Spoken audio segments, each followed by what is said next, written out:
मेरे प्रिय विद्यार्थियों, मैं हिंदी शिक्षक अंजनी कुमार तिवारी इस वीडियो में कक्षा 10 पाठ्य पुस्तक कृतिका पाठ का नाम है साना साना हाथ जोड़।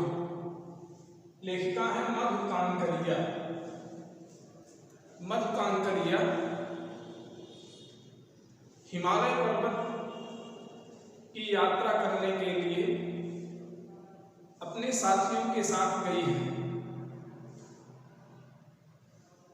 तो इस यात्रा वर्णन में हिमालय पर्वत के सौंदर्य का, वहाँ की स्थिति परिस्थिति का बड़ा सुंदर और मनोरम वर्णन किया गया है। मूल टेक्स्ट को मैं पूरा पढ़ाने का प्रयास कर रहा हूँ। अब एक उपन्यास का एक अंश है, बड़ा है तो समय लगेगा। मैं धीरे धीरे कोशिश कर रहा हूँ, 1-2 दिन में समाप्त कर दूंगा।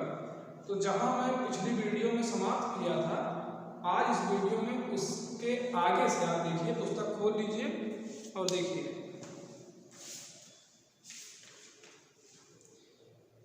समझ गए होंगे आप सब कहाँ से पढ़ना है। इतने स्वर्गीय सौंदर्य लेखिका गंगलोक से जब चली, कहाँ के लिए? योंगथांग के लिए जब चली, उसके बीच के रास्ते का वर्णन था। पहाड़ पर बहुत सौंदर्य था, बड़ा आनंद था, बड़ी स्वच्छता थी, शीतलता थी, लेकिन एक ऐसा दृश्य लेखिका देखती है तो उसका मन करुणा से भर जाता है। आइए ले चलते हैं उस तरफ। इतने स्वर्गीय सौंदर्य, नदी, फूलों, वादियों और झरनों के बीच भूख, मौत, दैन्य और जिंदा रहने की यह जंग मातृत्व और श्रम साधना साथ साथ है। मातृत्व और श्रम साधना, माँ, इसलिए तो माँ सर्वश्रेष्ठ कही गई। बहुत कम पिता ऐसे होंगे जो अपने बच्चे को पीठ में बांध करके काम करते होंगे, लेकिन बहुत सी ऐसी माताएं हैं जो अपने छोटे से बच्चे को पीठ में बांध करके, छोटे से बच्चे को, 6 महीने 7 महीने के छोटे से बच्चे को लेकर काम करते हैं। इसलिए माँ की महिमा सर्वश्रेष्ठ है। माँ इस संसार में सबसे बड़ी है। मातृदेवो भव, पितृदेवो भव। माता पिता का जो स्थान है वो भगवान से भी श्रेष्ठ बताया गया है। वहीं पर खड़े भी रोड ऑर्गेनाइजेशन के एक कर्मचारी से पूछा मैंने, यहाँ क्या हो रहा है? उसने बताया, क्या बताया? चुहलबाजी के अंदाज में बताया, जिन रास्तों से गुजरते हुए आप इन शिखरों से टक्कर लेने जा रही हैं, उन्हीं रास्तों को एक पहाड़िने चौड़ा बना रही है। एक पहाड़िने महिलाएं, पहाड़ की महिलाएं उस रास्ते को बनाने का काम करती हैं। बहुत जोखिम भरा कार्य है, बड़ा खतरनाक कार्य हो गया। मेरे मुंह से अकस्मात निकला, वह संजीदा हो गया। संजीदा मतलब करुणा से भर गया। कहने लगा, पिछले महीने तो एक की जान भी चली गई थी। बड़ा दुस्साध्य कार्य है पहाड़ों पर रास्ता बनाना। पहले डायनामाइट से चट्टानों को उड़ा दिया जाता है, फिर बड़े बड़े पत्थर को तोड़ मोड़ कर एक आकार के छोटे छोटे पत्थरों में बदला जाता है। फिर बड़े से बड़े जाले में उन्हें लंबी पट्टी की तरह बिठाकर कटे रास्तों पर बाड़े की तरह लगाया जाता है। जरा सी चूक और सीधा पाताल प्रवेश कर, किसी से थोड़ी सी चूक हुई तो बहुत नीचे चला जाएगा। नदी बहुत नीचे बह रही है और वही नदी में चला जाएगा, पाताल में चला जाएगा। और तभी मुझे ध्यान आया, इन्हीं रास्तों पर एक जगह सिक्किम सरकार का बोर्ड लगा था, जिस पर बड़े बड़े अक्षरों में लिखा था, ever wondered who defied death to build these roads. आप ताज्जुब करेंगे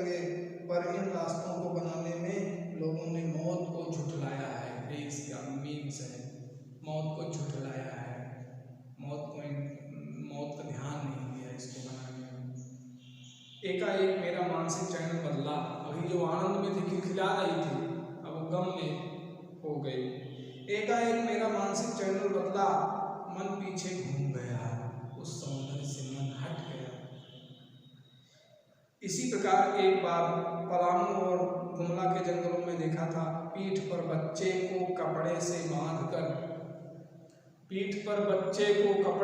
बांधकर पत्तों की तलाश में वन वन डोलती आदिवासी युवतियां, उन आदिवासी युवतियों के फूले हुए पांव और इन पत्थर तोड़ती पहाड़ियों के हाथ में पड़े ठाठे छाले जो कट्ठल पड़ जाते हैं, ठाठे, एक ही कहानी कह रहे थे कि आम जिंदगियों की कहानी हर जगह एक सी है। आम जिंदगी, जो आम जिंदगी जी रहे हैं, उनकी कहानी हर जगह एक समान है, चाहे जिस क्षेत्र में हो। कि सारी मलाई एक तरफ, सारे आंसू, अभाव, यातना, वंचना एक तरफ। सारी मलाई एक तरफ। जो शोषण वर्ग है, सारी मलाई उस तरफ है। जो शोषित है, वंचित है, उपेक्षित है, उसके नसीब में आंसू है, अभाव है, यातना है, वंचना है। वंचना मतलब होता है धोखा। वंचना है ते एक तरफ है और मलाई एक तरफ है। और तभी मेरी सहयात्री मणि और जितेन मुझे खोजते खोजते वहां तक आ गए थे। मुझे गमगीन देख जितेन कहने लगा, मैडम, ये मेरे देश की आम जनता है। अरे तो आम जनता है, इन्हें तो आप कहीं भी देख लेंगी। अच्छे लोगों से मिलाता हूं, इनको देखने चक्कर में काहे पड़ी हो आप? इन्हें नहीं, पहाड़ों की सुंदरता को देखिए जो देखने आई हो। इनकी वेदना, इनका दुखड़ा, इनकी मेहनत थोड़ी देखने आई हो, तुम तो पहाड़ों का सौंदर्य देखने आई हो। पहाड़ों की सुंदरता को देखिए, जिसके लिए आप इतने पैसे खर्च करके आई हैं। इतना पैसा खर्च की हो पहाड़ों का सौंदर्य देखने के लिए। ये देश की आम जनता ही नहीं, लेखिका कह रही है, सोच रही है मन में, ये देश की आम जनता नहीं, आम जनता ही नहीं, जीवन का प्रति संतुलन भी है, जीवन के प्रति संतुलन भी है। बेस्ट एट रिपेइंग है, बेस्ट एट रिपेइंग, सबसे बढ़िया काम करने वाले। कितना काम लेकर ये समाज को कितना कम लेकर ये समाज को कितना अधिक वापस लौटा देती है। कितना कम लेकर समाज को कितना अधिक वापस लौटा देती है।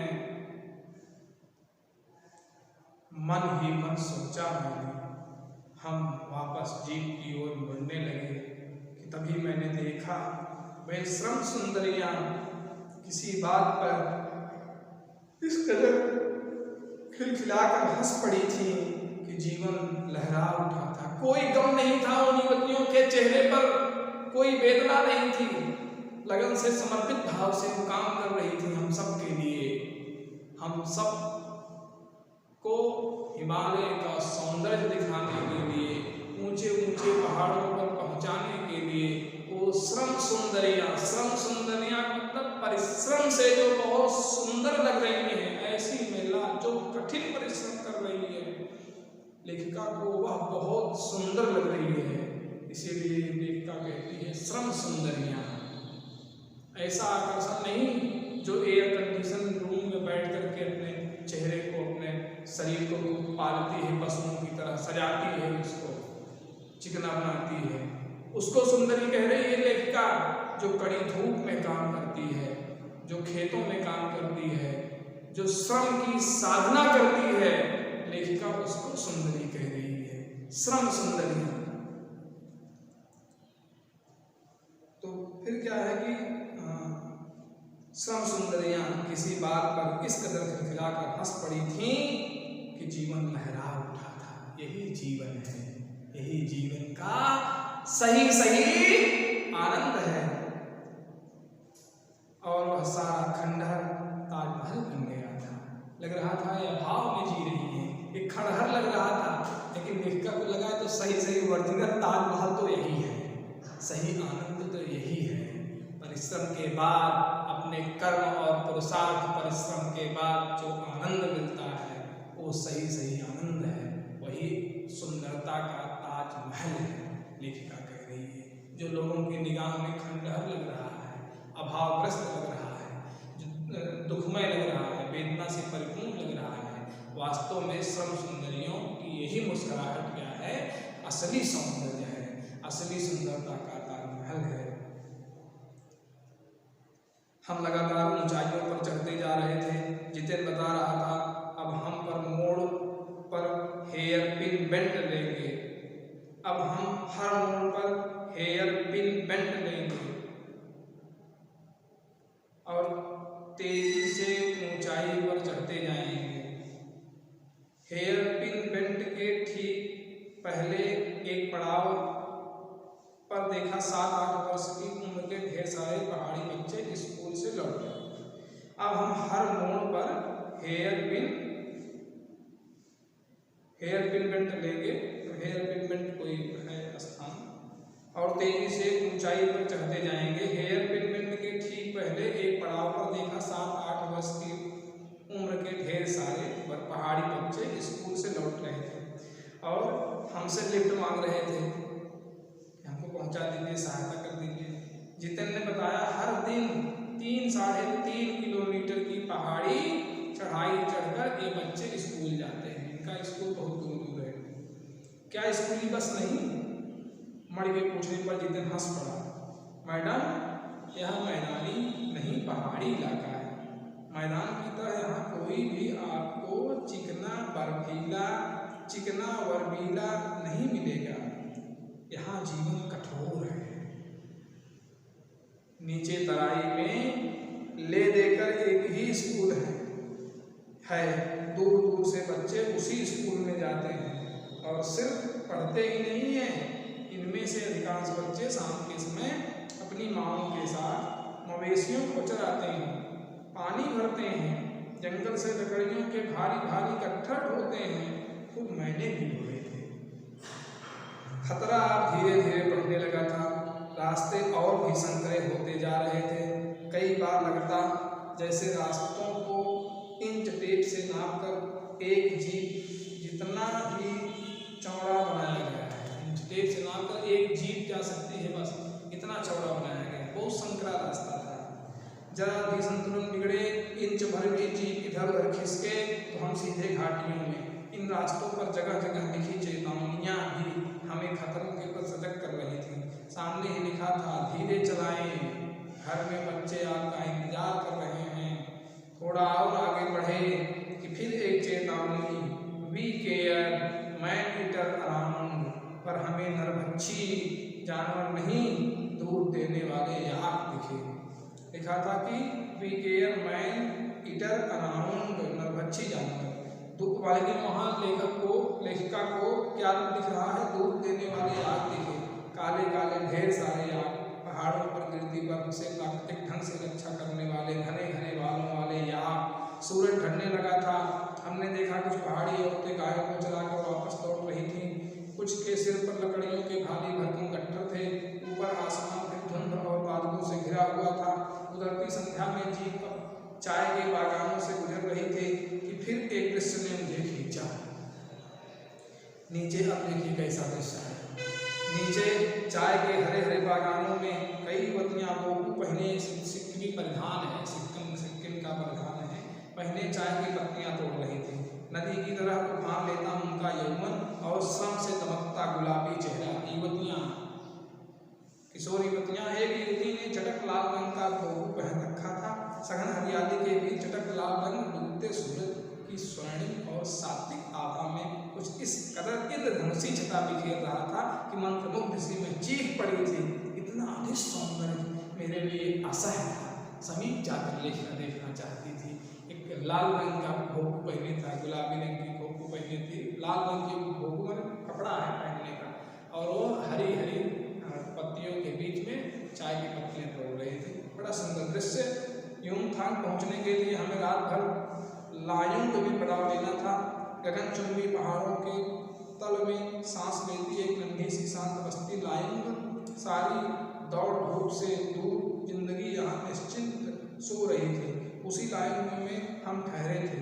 तिस्ता नदी के तीर पर बसे लकड़ी के एक छोटे से घर में मुंह हाथ धोकर मैं तुरंत ही तिस्ता नदी के किनारे बिखरे पत्थरों पर बैठ गई थी। सामने बहुत ऊपर से बहता झरना नदी कलकल बहती तिस्ता में मिल रहा था। झरना नीचे कलकल बहती तिस्ता नदी में मिल रहा था। मध्यम मध्यम हवा बह रही थी। पेड़ पौधे झूम रहे थे। गहरे बादलों की परत ने चांद को ढक रखा था। बाहर परिंदे और लोग अपने घरों को लौट रहे थे। वातावरण में अद्भुत शांति थी। मंदिर की घंटियों सी घुंघरूओं की रुंझुनाहट सी आंखें अनायास भर आईं। ज्ञान का नन्हा सा बोधिसत्व जैसे भीतर उगने लगा।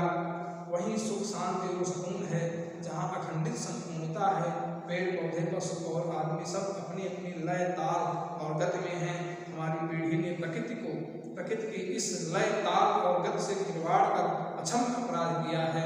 हिमालय अब मेरे लिए कविता ही नहीं दर्शन बन गया था। प्रत्यक्ष रूप से देख रही थी और कवियत्री लेखिका कह रही है प्रकृति से जो हम लोगों ने छेड़छाड़ की है बहुत गलत किया है। जहाँ सब अपने आप में मस्त हैं, पशु पक्षी पेड़ पौधे नर सभी जानवर स्वतंत्र रूप से अपना काम कर रहे हैं मस्त होकर के, वो बहुत अच्छा है, बहुत बढ़िया लगता है। लेकिन प्रकृति की लय ताल हमने बिगाड़ दी है। यह एक अक्षम्य अपराध है। अक्षम्य मतलब अगर प्रकृति के साथ कोई खिलवाड़ करता है तो अक्षम्य अपराध है, उसे माफ नहीं करना चाहिए। वीडियो लंबा न हो जाए। अब लायुंग में ठहराव होता है, इसके आगे से हम कर देंगे।